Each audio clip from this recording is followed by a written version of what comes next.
하나님, 감사합니다. 지난 한 해 동안 우리를 지키시고 함께 하셔서 여러 가지 일들 가운데 하나님이 우리와 함께하고 계신 것을 체험하며 간증하게 하시다가 이 마지막 주일까지 이르게 하심에 감사와 영광을 돌립니다.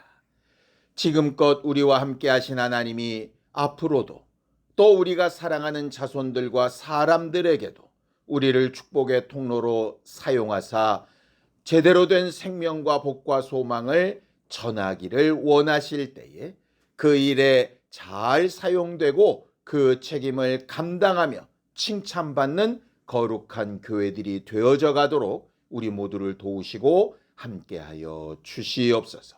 믿음으로 언금한 손길들 위에 복을 주시고 하나님이 우리와 함께 계신 것으로 늘 담대하며 하나님 앞에 또 사람들 앞에 겸손한 교회가 되게 도와주시옵소서. 예수님의 이름으로 기도하였습니다. 아멘. 하나님의 말씀은 사도행전 18장 24절에서 28절까지 말씀을 함께 합독하겠습니다. 사도행전 18장 24절에서 28절까지 말씀입니다. 함께 읽습니다. 시작. 알렉산드리아에서 난 아볼로라 하는 유대인이 에베소에 이르니 이 사람은 언변이 좋고 성경에 능통한 자라. 그가 일찍이 주의 도를 배워 열심으로 예수에 관한 것을 자세히 말하며 가르치나 요한의 침례만 알 따름이라. 그가 회당에서 담대히 말하기 시작하거늘 브리스길라와 아굴라가 듣고 데려다가 하나님의 도를 더 정확하게 풀어 이르더라. 아볼로가 아가야로 건너가고자 하므로 형제들이 그를 격려하며 제자들에게 편지를 써 영접하라 하였더니 그가 감에 은혜로 말미암아 믿는 자들에게 많은 유익을 주니 이는 성경으로서 예수는 그리스도라고 증언하여 공중 앞에서 힘있게 유대인의 말을 이김이러라.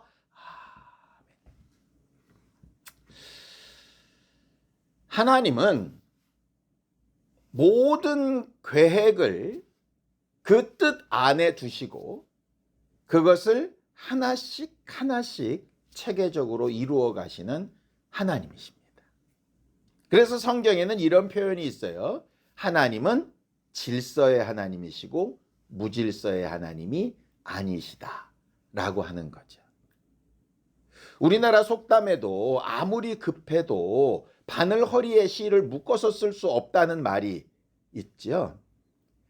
바늘 귀에 이렇게 실을 꽂는 것이 좀 더디고 답답해 보여도 그 과정을 분명히 거쳐야 제대로 된 바느질이 되지 않습니까? 그것처럼 하나님은 하나님의 일을 하실 때에 그것을 바라보는 우리의 입장에선 급하고 답답하니까 뭐가 좀 빨리빨리 되고 이것도 되고 저것도 되고 그렇게 했으면 참 좋겠다는 소망을 가지지만 하나님은 그런 마음과 생각들을 다 아시면서도 그 모든 일을 하나씩 하나씩 질서에 맞게 일해 나가시는 분이라고 성경은 설명하고 있어요. 결국 하나님과 우리의 속도차가 있다는 거죠. 그걸 성경은 다른 표현으로 이렇게도 표현합니다. 하나님께는 하루가 천년 같고 천년이 하루 같다는 말씀도 있어요. 그러니까 우리들이 느끼는 시간의 그 압박과 하나님이 일해 나가시는 것이 좀 다를 수 있다는 거죠. 그럼 그 다른 두 가지의 시간과 노력과 계획 가운데 뭐가 완전하냐? 당연히 하나님이 하시는 게 더 완전하겠죠. 그러니 어쩔 때는 우리 같은 경우 이해할 수 없고 답답하고 속상하고 이게 뭐냐 이렇게 막 불평불만을 할 상황들이 벌어지기도 하는데 그것들이 쭉 지내놓고 보면 하나님이 그렇게 일하셨구나 하는 것들을 인정하게끔 되는 경우들이 꽤 많이 있습니다. 올 한 해도 우리가 수많은 사건들을 겪었는데요. 아직까지도 이해가 안 되고 이게 도대체 뭐지? 이런 사건들이 분명히 있을 겁니다. 그런데 그것조차도 언젠가는 하나님이 이것 때문에 이렇게 하셨군, 이렇게 인정하면서 그 믿음을 공유하게 될 날이 있을 거라는 거죠. 그 믿음으로 또 오늘도 살아갑니다. 그렇게 단계적으로 일해 나가시는 과정 가운데 하나님은 꼭 의인만 쓰시고 좋은 일만 일하시고 또 우리 마음에 아주 쏙 드는 것들로만 배열하시느냐? 그렇지 않죠. 출애굽한 이스라엘 백성들 앞에 이게 홍해바다가 뭐 그렇게 즐거운 일이었겠어요. 마음이 완악하다 그렇게 완악해서 이스라엘 백성을 죽이려고 10번의 재앙에도 굽히지 않고 결국은 홍해바다 앞까지 쫓아와가지고 멸망당하는 그런 바로가 이스라엘의 입장에서는 뭐가 그렇게 달가웠겠습니까? 그러나 하나님이 일하시는 과정 가운데 꼭 필요한 부분이었다는 거거든요. 성경을 좀 볼까요? 잠언서 16장 4절입니다. 함께 읽습니다. 시작. 여호와께서 온갖 것을 그 쓰임에 적당하게 지으셨나니 악인도 악한 날에 적당하게 하셨느니라. 저는 이 말을 보면서 무슨 생각이 드냐면 이런 생각이 드는 겁니다. 그렇다면 지금 당장 누가 보아도 악인인 사람이 지나가면서 악인이 아닐 수도 있겠다. 예를 들어 베드로가 예수를 3번이나 부인한 배신자였잖아요. 그런데 시간이 지나가면서 아닌 게 되지 않습니까? 그렇죠? 이스라엘의 왕 중에 보면 아주 선하고 제대로 된 왕들이 있었어요. 다윗과 같은 경우도 대부분 그렇죠? 그런데 그 말년으로 갈수록 어떻게 됩니까? 사고를 치잖아요. 그러니까 이런 거죠. 지금 당장 악해 보이고 지금 당장 무익해 보이고 지금 당장 아무것도 아닌 것 같아 보이는 사람이라고 함부로 무시할 수도 없고, 왜? 그를 또 하나님이 어떻게 쓰실지 모르잖아요. 대표적인 예가 마가를 들 수 있겠죠. 바울이 마가를 데리고 1차 전도여행 갔다가 저거는 쓸모없는 인간이다 이래가지고 버렸잖아요. 그런데 나중에 고백은 뭐라고 얘기합니까? 마가만 내게 남았다 이렇게 이야기한단 말이에요. 그러니까 지금의 모습을 보고 함부로 판단하는 거 대단히 위험한 일이라는 거죠. 반대로 지금 엄청나게 뭔가 잘하고 영감 있고 뭐 대단히 믿음 있는 것 같고 한다고 그걸 자고할 필요도 사실 없는 겁니다. 하나님이 지금 그렇게 선하게 쓰신 것이고요. 그 선하게 쓰신 하나님의 손에서 벗어나면 또 어떤 죄인이 될지 모르는 일이는 거예요. 근데 사람들은 대부분 지금 상태만 보고 판단을 하기 때문에 또 과거부터 흘러온 히스토리만 가지고 판단하기 때문에 저렇게 살아온 인간이 이 정도쯤 됐으면 가망이 없어 이렇게 함부로 무시하기도 하고, 지금까지 이렇게 대단한 일을 했으니 이 사람은 하나님 앞에 이런 좋은 평가를 받을 거야 라고 잘못된 평가를 하기도 한다는 거예요. 그러니 우리가 그를 바꿀 수도 없고 그의 미래를 볼 수도 없으니 뭐만 가지고 판단하면 되느냐? 지금 저 상태는 회개가 필요한데, 지금 이 상태는 참 저 사람 순종적으로 잘하고 있구나 이렇게만 판단하는 거지, 그런 잘하는 순종이 계속되리라는 보장도 없고 잘못되고 있는 것이 그런 식으로 해서 완전히 망할 거라는 그런 자신감도 사실은 없어야 정상인 거죠. 그래서 성경에 예수께서 말씀하시는 거죠. 우리한테 아니요 둘 중에 하나만 하라는 거예요.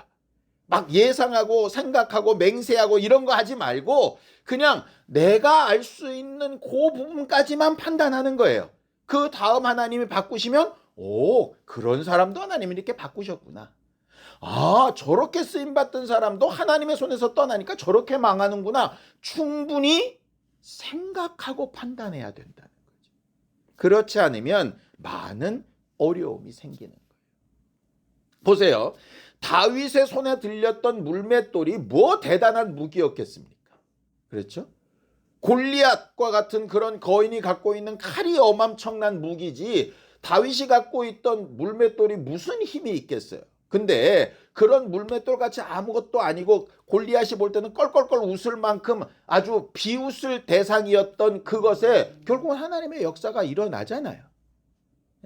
지극히 작은 소자 하나가 먹을 만한 떡 5개와 물고기 2마리가 예수님의 손에 올라가니까 그게 5,000명을 먹이고도 12광주리가 남는 역사가 일어나잖아요. 반대로 아람 군대가 엘리사와 예루살렘 성을 완전히 휘몰아가지고 완전히 포위돼서 이제 다 끝났다라고 얘기할 때 눈에 보이지 않던 하나님의 불병거가 그들을 둘러싸서 그 사태를 완전히 한 방에 해결했던 상황들도 보이지 않습니까? 그러니까 강하다고 소위 쫄 필요도 없고 뭐가 좀 안 된다고 낙심하고 실망할 필요도 없죠. 그래서 성경이 이렇게 얘기하는 겁니다. 야고보서 4장 15절에서 16절입니다. 함께 읽죠. 시작. 너희가 도리어 말하기를 주의 뜻이면 우리가 살기도 하고 이것이나 저것을 하리라 할 것이거늘 이제도 너희가 허탄한 자랑을 하니 그러한 자랑은 다 악한 것이라.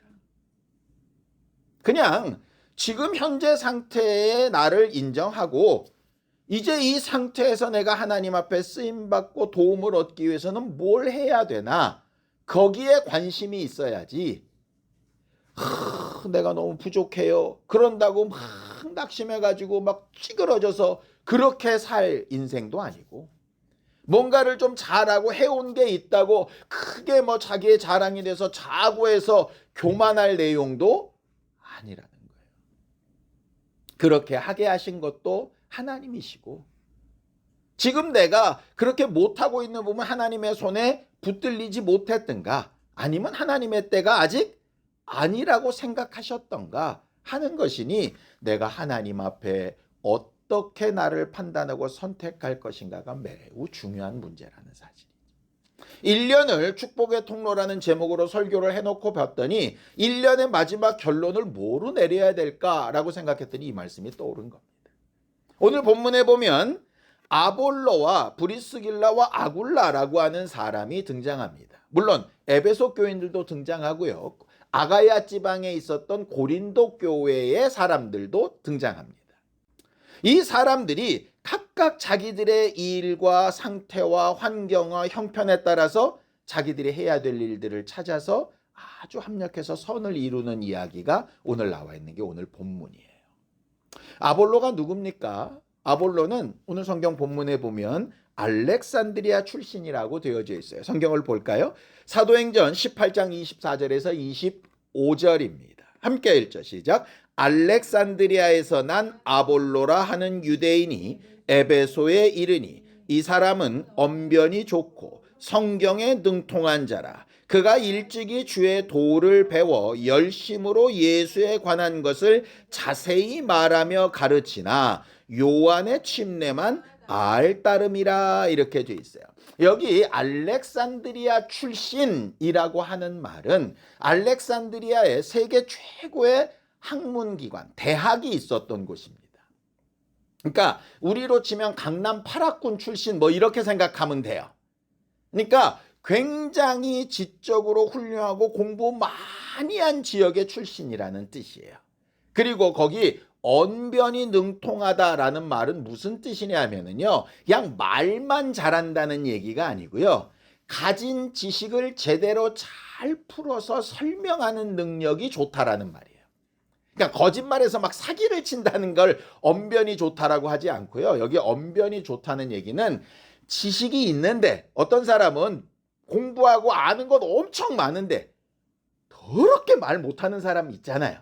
그러니까 그런 사람이 아니라 가진 걸 정말 잘 말해서 그 사람 말을 들으면 똑같은 설명을 들어도 아주 쏙쏙 귀에 들어오는 그런 사람이라는 말이에요. 근데 그 사람이 제일 능통했던 게 뭐냐? 성경이에요. 여기서 말하는 성경은 구약 성경일까요? 신약 성경일까요? 구약 성경. 왜냐면 이때는 신약 성경이 없었을 때니까요. 그러니까 구약 성경을 대단히 능통해서 그 구약 성경을 가지고 누구를 설명하느냐? 예수 그리스도를 설명하는 거예요. 예수님의 제자가 아니라 침례 요한의 제자였습니다. 그러니까 침례 요한의 침례만 알 뿐이었어요. 그러니까 이런 겁니다. 예수의 말씀을 직접 듣거나 배워본 경험이 없는 사람이에요.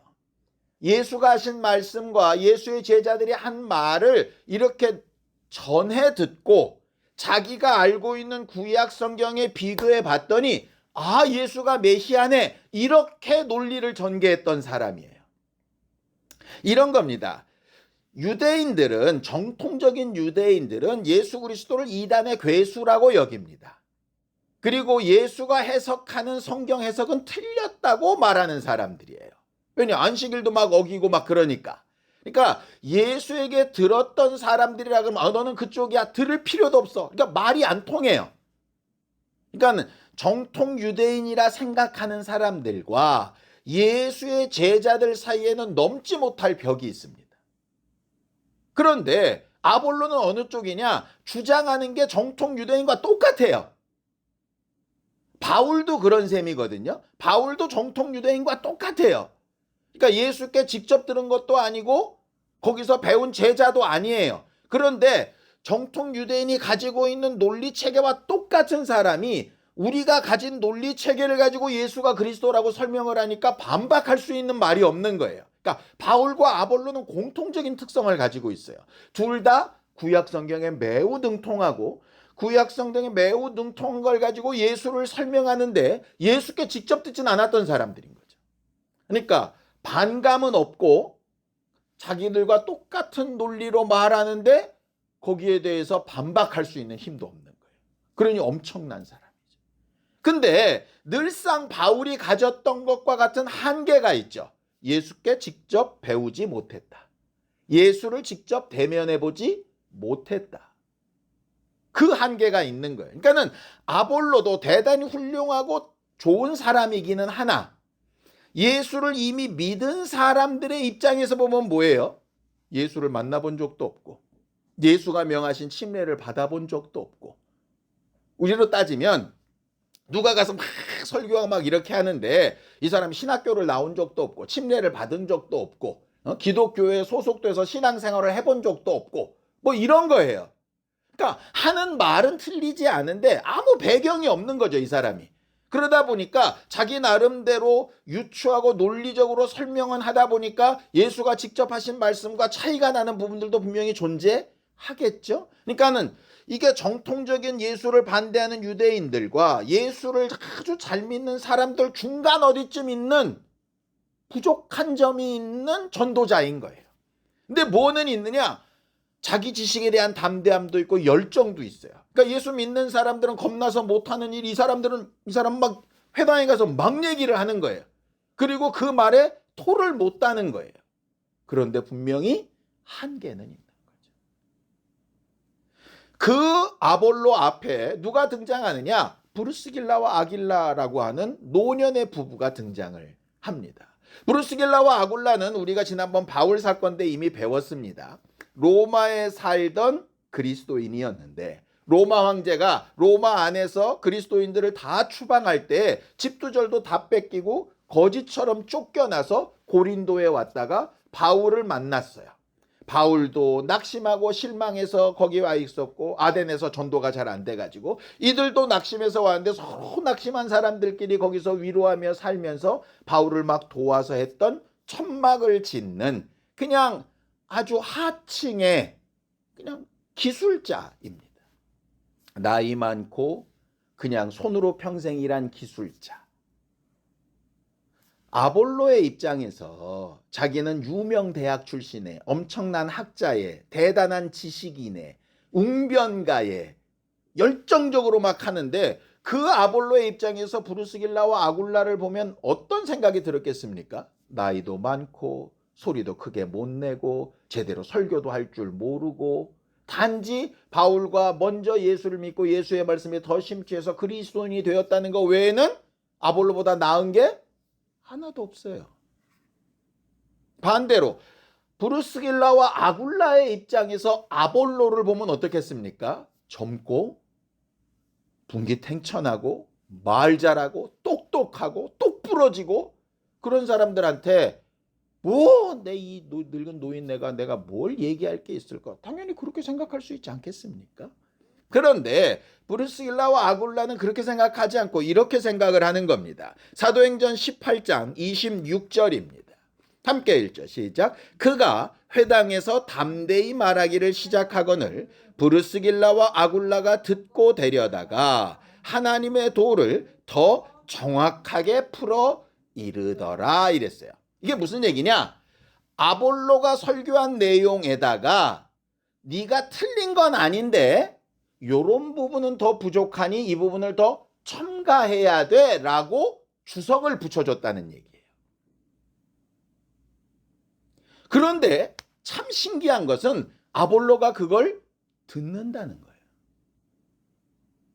어떻게 지식인의 학자의 웅변가의 구약 성경에 능통해서 말로는 이길 사람이 없는 그 아볼로가 그 노 부부 앞에서 그걸 듣고 있을 수 있었을까? 뭐 그들이 바울처럼 막 죽은 자를 살리고 이적을 하고 그랬다는 내용도 없어요. 에? 왜 그랬을까? 브루스길라 아굴라도 그냥 평신도잖아요. 신학교 나오거나 예수님의 제자도 아니었잖아요. 근데 어떻게 그럴 수 있었을까? 이유는 딱 하나밖에 없습니다. 겸손이야.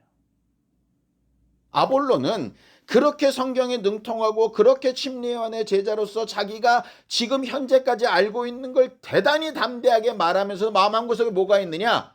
내가 부족한 게 있을 수 있어. 이게 내가 전부가 다 아닐 수 있어. 저 사람들이 잘 모르면서 막 우기는 것처럼 나도 아직 잘 모르면서 막 우기는 게 있을지도 몰라. 그러니 브루스길라와 아굴라가 얘기할 때 아는 부분은 인정하고 몰랐던 부분은 검증하고 하면서 받아들일 수 있는 겸손이 있었던 거예요. 반대로 브루스길라와 아굴라는 어떤 겸손이 있었느냐? 아이고 나 같은 게 뭐 우리 같은 게 뭐 사람들은 이걸 겸손이라고 생각 안 하더라고. 겸손은 내가 뭘 어떻게 이걸 겸손이라고 생각하는데 겸손은 그런 뜻이 아니에요. 자기 있는 상태를 그대로 잘 드러내고 정직한 게 겸손이라는 뜻이거든요. 꾸미고 못하는 채 한다는 얘기가 아니라 할 수 있는 건 하고 못하는 건 못한다고 인정하고 아는 것은 안다고 얘기하고 모르는 건 모른다고 얘기하고 그러니까 모르면서 아는 것처럼 우기지 말고 알면서도 괜히 뭐 이렇게 안 하려고 뭐 이렇게 빼지 말고 그냥 정직하게 드러내는 걸 겸손이라고 얘기한다고요. 우리가 생각하는 겸손과 달라요. 한 10개쯤 할 수 있는데 5개쯤 할 수 있어요. 이게 겸손이 아니고요. 10개쯤 할 수 있는 사람은 제가 거기까지는 할 수 있습니다.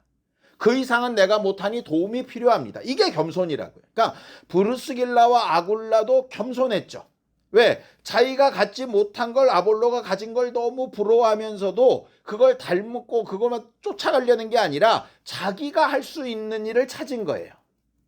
우리는 너처럼 그렇게 언변이 좋지 못해서 하지 못하나 너에게 부족한 부분 적어도 네가 가진 7개 중에 3개 정도는 내가 채워줄 수 있어. 그걸 하는 거예요. 아볼로는 야 내가 더 많이 알아 이렇게 되는 게 아니라 내게도 부족한 부분이 상시한테 그런 부분을 배우는 거죠. 교회가 그런 것 아닙니까? 교회가 나이 많아서 경제활동이 안 되고 그렇다 그래서 필요 없는 게 아니잖아요. 지혜가 있고 경험이 있고 기도가 있고 충분히 있습니다. 주일학교 아이들이라고 맨날 우리가 재정만 쓰고 아무것도 안 하나요? 아니요. 그 아이들의 일거수일투족에 우리가 감동받고 도전을 받기도 하고 또 우리가 우리도 생각하지 못했던 것들에 대해서 막 도전받아서 막 뭘 해봐야 되겠다 결단을 하기도 하고 하지 않습니까? 그러니까 각각의 일이 있는 거죠. 한 가정에도 아버지는 아버지의 일이 있고 어머니는 어머니의 일이 있고 아이들은 아이들의 일이 있는 거예요. 누가 일방적으로 해줄 수 있는 게 아니라고요. 목사는 목사 일을 하지만 목사가 100% 완벽해서 여러분들을 다 책임지고 끌고 갈 수 있는 게 아니고 성도는 성도들의 일을 목사는 목사의 일을 해야 되는 거예요. 오늘 이 사도행전에 나와 있는 모습은 바로 그 부분입니다. 브루스길라와 아굴라는 아볼로처럼 할 수 없지만 아볼로의 일에 분명히 일부분을 돕게 되죠. 부족한 퍼즐처럼 맞춰주는 겁니다.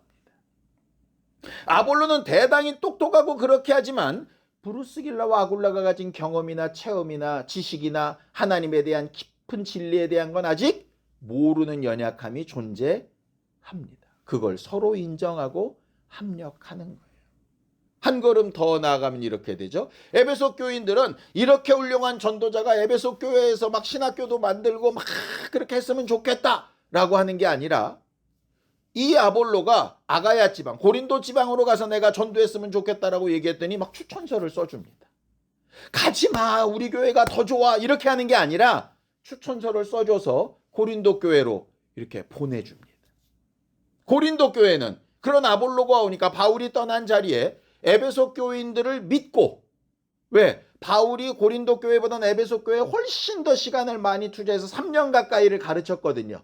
그러니까 우리보다 더 바울에게 많이 배웠고 하나님에 대한 지식과 영감이 우리보다 낫다라고 여겨서 아볼로에 대한 추천서를 받아들이고 아볼로를 그 다음 목사로 이렇게 인정을 하게 되는 거예요. 이게 쉽습니까? 쉽지 않습니다. 아니, 어떤 교회에서 교인이 떠났는데 그냥 교인도 아니고 굉장히 일꾼으로 일할 수 있는 교인이 떠나는데 누가 그렇게 추천서 쓰면서 좋겠다고 하겠습니까?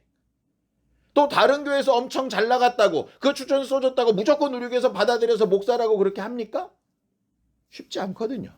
근데 이 모든 일들을 다 통틀어서 단 한마디로 왜 이런 일이 벌어질 수 있었을까를 보면 딱 하나밖에 답이 안 나와요. 겸손밖에 없어요. 성경을 좀 볼까요? 디모데전서 4장 7절에서 8절입니다. 함께 읽죠. 시작. 망령되고 허탄한 신화를 버리고 경건에 이르도록 내 자신을 연단하라. 육체의 연단은 약간의 유익이 있으나 경건은 범사에 유익하니 금생과 내생에 약속이 있느니라. 그렇게 되어 있어요. 몇 번 말씀드렸지만 여기서 말한 경건이라는 말이 유세베이야, 겸손이란 말과 같은 말입니다. 그러니까 경건은 성경 많이 읽고 기도 많이 하고 말 예쁘게 하고 행동 조신하게 하는 걸 경건이라고 정의하면 안 돼요. 경건은 겸손함인데 아는 것은 아는 대로, 모르는 건 모르는 대로, 할 수 있는 건 할 수 있는 대로, 할 수 없는 건 없는 대로 정직하게 자기를 드러내서 자기가 맡은 부분을 퍼즐처럼 감당하는 걸 경건, 겸손이라고 부르는 겁니다. 그래서 그거는 연습해야 된다는 거예요. 다시 말하면 저절로 되는 일이 아니라는 거예요. 사람들이 태어날 때부터 하나님은 정직하게 지으셨는데 꾀로 사는 게 익숙해서요. 연습하지 않으면 절대로 정직하게 안 되고 겸손하게 안 되고 경건하게 안 된다는 말입니다. 훈련해야 된다는 말이에요. 그러니까 이런 거죠. 사울이 왕이 되기 직전까지 굉장히 겸손한 사람이었습니다. 그렇잖아요. 그런데 왕이 되고 얼마 이후로부터 겸손을 잃어버립니다. 왜 그랬을까요? 겸손했는데 왜 안 됐을까요? 훈련을 계속 안 하니까요. 아니, 아무리 훌륭한 프로야구 선수도 훈련을 게을리하면 어떻게 되겠습니까? 아무리 선천적으로 타고난 능력이 있어도 훈련이 계속되지 않으면 그건 계속 떨어질 수밖에 없어요. 마찬가지입니다. 그래서 바울이 이미 얻었담도 아니고 이루었담도 아니라고 얘기하는 거예요. 얻었다 이루었다가 무슨 뜻입니까? 완성형이란 얘기잖아요. 내가 다 알아. 하나님의 뜻을 다 알고 하나님의 계획을 다 알고 하나님의 능력을 다 알고 하나님의 말씀인 성경을 다 알고 나는 100%야 하는 순간에 어떻게 되죠? 연습 안 하죠. 연습 안 하면 경건과 겸손이 떨어지겠죠. 경건과 겸손이 떨어지면 금생과 내생의 유익함이 떨어지겠죠. 그러면 어느 한순간에 피크를 치고 곤두박질 치는 겁니다. 근데 문제는 뭐냐? 자기만 인정을 안 해요. 그러면서 망하는 거예요.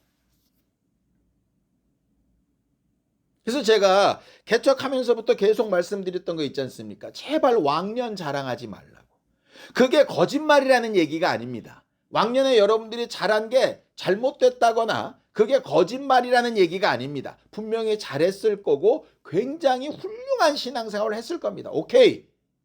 그런데 과거에 그렇게 했다고 그게 오늘의 나를 증명해 주지 못한다고요. 그러지 않습니까? 내가 어저께까지 불신자였으나 오늘 예수 믿으면 갑자기 하나님의 자녀가 되는 거잖아요. 우리가 그걸 믿죠? 아니, 마귀의 자식이었다가 예수를 구주로 고백하고 인정하는 순간 하나님의 자녀가 되는 변화를 우리가 믿잖아요. 근데 반대는 왜 안 될 거라고 생각을 하세요? 스스로 하나님의 자녀임내 하고 경건을 연습하지 않으면 어떤 괴물로 변할지 어떻게 합니까? 그래서 다 각각 하나님 앞에 겸손하게 자기를 돌아봐야 되는 거예요. 그런데 그걸 가로막는 가장 큰 이유가 뭐냐? 이런 겁니다. 상대를 인정하지 않고 자기 잘난 걸 교만하게 드러내는 거죠. 아볼로 입장에서 브루스길라와 아굴라가 자기를 가르치려고 할 때 이런 생각을 했다면 어떻게 됐을까요? 저 이스라엘 사람들 앞에서 제대로 전도도 못하고 말 한마디 뻥끗 못하는 것이 나보다 예수 먼저 믿었다고 그렇게 막 이렇게 이야기하면 배웠겠습니까? 반대로 브리스길라와 아굴라 입장에서 예수의 진리도 제대로 모르는 것이 뭐 저렇게 떠들어 말만 잘한다고 이렇게 얘기했으면 그 관계가 온전했겠냐고. 에베소 교회가 아니 우리 교회에 유익한 걸 왜 고린도 교회 줘? 뭐 이랬으면 그 일이 됐겠습니까? 고린도 교회가 아니 우리가 우리 사역자를 고르는데 에베소 교회 지들이 뭐라고 왜 우리한테 뭘 청것을 쓰고 그래? 지들이 뭐 우리 선배야? 이렇게 얘기했으면 어떻게 됐을까요?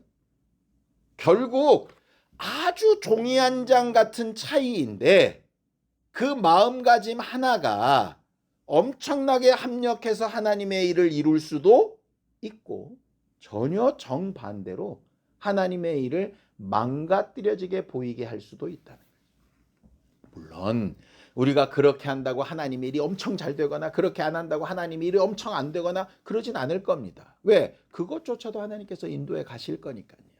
단지 거기에 해당되는 우리는 화죠. 그게 가룟 유다에게 하시는 말씀 아니었어요? 인자는 아버지가 정하신 대로 가거니와 그렇게 행하는 자에게는 화다 이렇게 얘기하시잖아요. 그러니까 이왕이면 왜 그렇게 안 좋은 쪽으로 쓰임을 받아요? 겸손하고 제대로 쓰임을 받는 것이 좋죠. 물론 완벽했다는 얘기 아닙니다. 고린도 교회 안에는 우리가 아는 것처럼 뭐 아볼로파, 뭐 바울파, 게바파 이래가지고 엄청나게 싸웠잖아요. 그런데 그 싸움이 교회가 찢어지거나 망하는 일로 가지 않았던 이유가 뭔지 압니까? 바울과 아볼로가 둘 다 겸손했기 때문에. 내가 더 낫다라고 말하지 않아요. 바울은 아볼로가 낫다고 얘기하고 아볼로는 바울이 낫다고 얘기합니다. 자기들이 없는 부분이 있어요. 왜냐? 아볼로는 설교를 엄청 잘했는데 바울은 그러지 못했어요.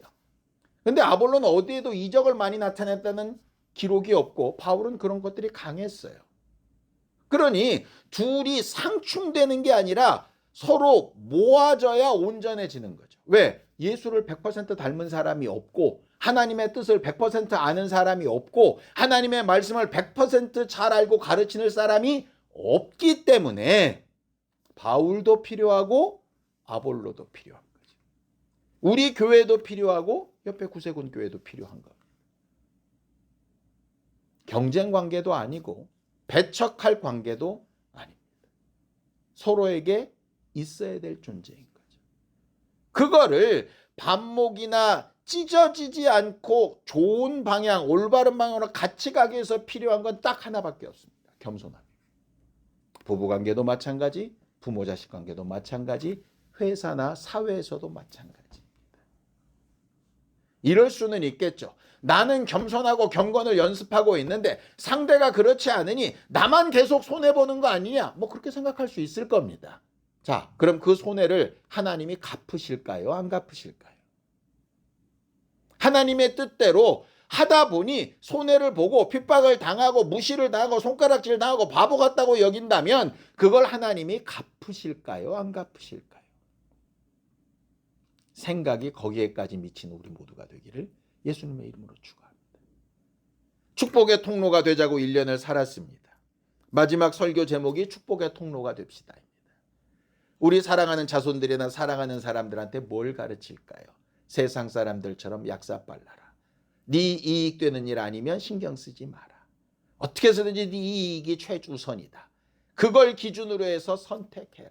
너한테 유익될 사람들 무리에 들어가라. 그렇게 가르치는 걸 축복의 통로라고 얘기할까요?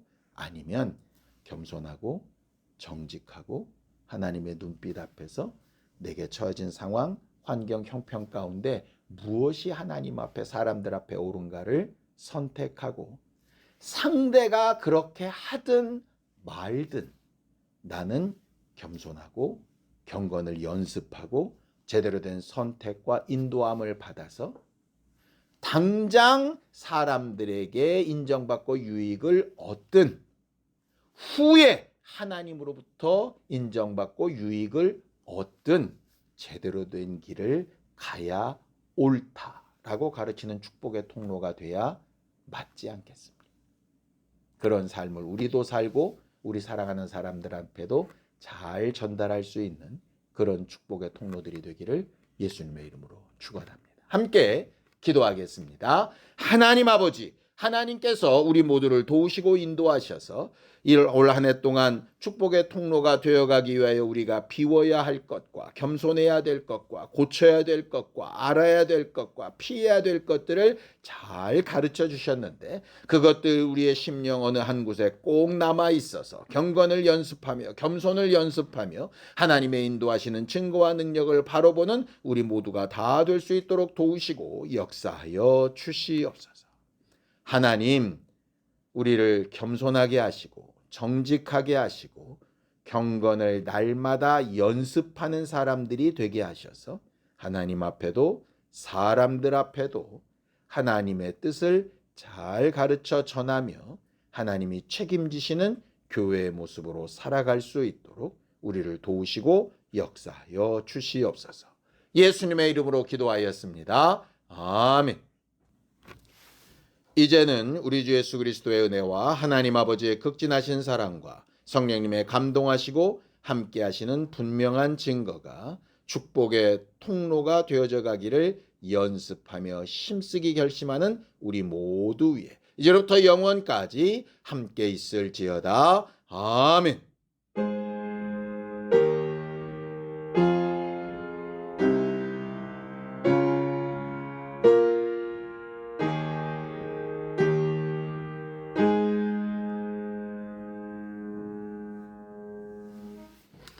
주님 앞에 설 때까지 축복의 통로가 계속 되어져 가는 우리 모두가 되기 바랍니다. 수고하셨습니다. 감사합니다.